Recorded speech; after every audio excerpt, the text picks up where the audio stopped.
सुप्रभात बच्चों, मैं डिम्पल गर्ग राजकीय उच्च प्राथमिक संस्कृत विद्यालय संग्रिया जिला हनुमानगढ़ से आज हम क्रिया के बारे में पढ़ेंगे। क्रिया क्रिया क्या होती है देखते हैं। ये देखिए एक पार्क का चित्र दिखाया गया है यहाँ पर। इसमें देखिए पार्क में लड़के जो है वो खेल रहे हैं, दादाजी बच्चों को खिला रहे हैं, औरतें बातें कर रही हैं, फूलों पर तितलियाँ हैं, है ना। उपयुक्त वाक्यों में कुछ न कुछ काम करने या होने का पता चल रहा है। आओ जाने कौन क्या कर रहा है। लड़के क्या कर रहे हैं? दौड़ रहे हैं। दादाजी क्या कर रहे हैं? बच्चे को खिला रहे हैं। औरतें क्या कर रही हैं? बातें कर रही हैं।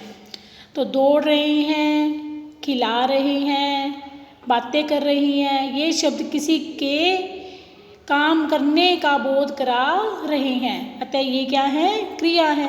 तितली क्या कर रही है? इस वाक्य में है शब्द फूलों पर होने का बोध हो रहा है ना। तितली क्या कर रही है? फूलों पर मंडरा रही है। तो अब देखिए, तो ये भी कोई ना कोई क्रिया है।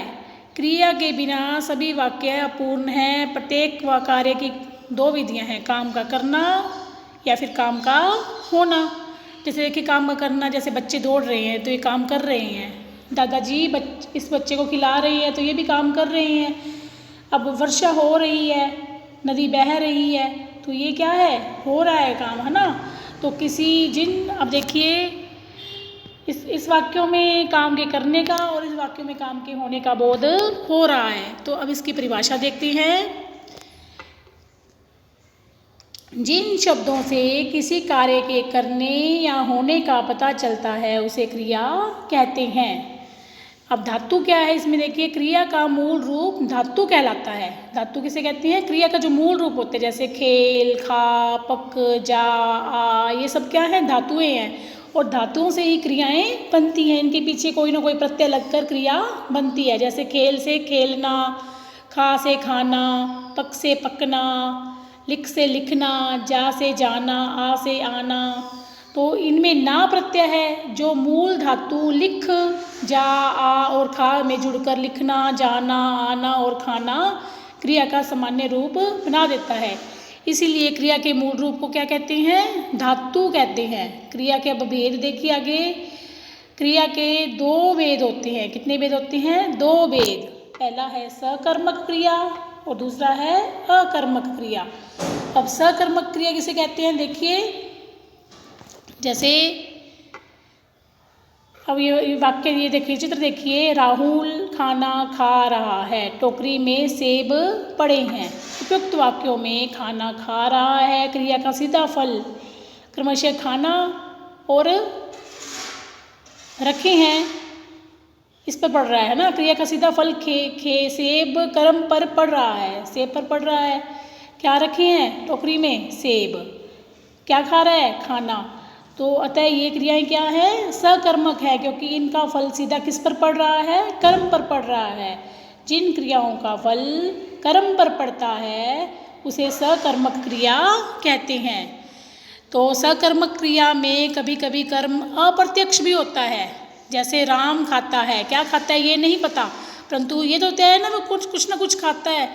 तो ये क्या है? सकर्मक क्रिया है, जिसमें हमें पता हो कि वो कुछ ना कुछ खा रहा है, तो वो क्या होती है? सकर्मक क्रिया होती है। तो आगे देखते हैं। अब सकर्मक क्रिया भी दो प्रकार की होती है। कितने प्रकार की होती है? दो प्रकार की। एक होती है एक कर्मक क्रिया और एक होती है द्विकर्मक क्रिया। एक कर्मक क्रिया, जिन क्रियाओं में एक ही कर्म होता है उसे एक कर्मक क्रिया कहते हैं। जैसे बालक गेंद खेलता है, चिड़िया दाना चुग रही है, गाय घास कर रही है। इसमें गेंद, दाना, घास केवल एक ही कर्म आया है, तो ये क्या हो गई? एक कर्मक क्रिया। द्विकर्मक क्रिया कौन सी होती है? जिन क्रियाओं में दो कर्म होते हैं उसे द्विकर्मक क्रिया कहते हैं। जैसे माँ बच्चे को भोजन खिला रही है। अब बच्चा और भोजन दो कर्म हो गए इसमें। नर्स रोगियों को दवा दे रही है, इसमें भी दो कर्म है, रोगी और दवा। माली पौधों को पानी दे रहा है, पौधे और पानी, इसमें भी दो कर्म है। उपयुक्त वाक्यों में क्रमशः बच्चे, भोजन, रोगी, दवा, पौधे, पानी, दो दो कर्म आए हैं, तो ये कौन सी क्रिया होगी? द्विकर्मक क्रिया। अब हमने सकर्मक क्रिया के बारे में जाना, अब हम अकर्मक क्रिया के बारे में देखते हैं। मोहन दौड़ रहा है, बंदर नाच रहा है। उपयुक्त वाक्यों में दौड़ना और नाचना क्रिया का फल क्रमशः मोहन और बंदर पर पड़ रहा है। किस पर पड़ रहा है? कौन नाच रहा है? बंदर। कौन दौड़ रहा है? मोहन। तो क्रिया का फल सीधा कर्ता पर पड़ रहा है। तो जिन क्रियाओं का फल कर्म पर न पड़कर सीधा कर्ता पर पड़ता है उसे अकर्मक क्रिया कहते हैं। जिसमें कोई कर्म नहीं होता उसे अकर्मक क्रिया कहते हैं। तो ये हमारी दो क्रियाएं होगी, कौन कौन सी? कर्मक क्रिया और सकर्मक क्रिया। इसको दोबारा देखते हैं। जिन शब्दों से किसी काम के करने या होने का पता चलता है उसे क्रिया कहते हैं। क्रिया दो प्रकार की होती है, सकर्मक क्रिया और अकर्मक क्रिया। अब इसके बारे में थोड़ा बहुत देखते हैं। जिन शब्दों से किसी कार्य के करने या होने का पता चले उसे क्रिया कहते हैं। क्रिया की दो विधियां होती हैं, एक काम का करना और दूसरा काम का होना। क्रिया का मूल रूप धातु कहलाता है। क्रिया के दो भेद होते हैं, सकर्मक क्रिया और अकर्मक क्रिया। सकर्मक क्रिया का सीधा फल कर्म पर पड़ता है। सकर्मक क्रिया के दो भेद होते हैं, एक कर्मक क्रिया और द्विकर्मक क्रिया। जिन क्रियाओं में एक कर्म होता है वो एक कर्मक क्रिया, जिन क्रियाओं में दो कर्म होते हैं वे द्विकर्मक क्रिया कहलाती है। अकर्मक क्रिया में कर्म का अभाव होता है। इसमें जो भी क्रिया होती है उसका सीधा फल कर्ता पर पड़ता है, तो ये अकर्मक क्रिया कहलाती है। तो ये हमारा क्रिया के बारे में विस्तार से आज आपको बताया गया। धन्यवाद।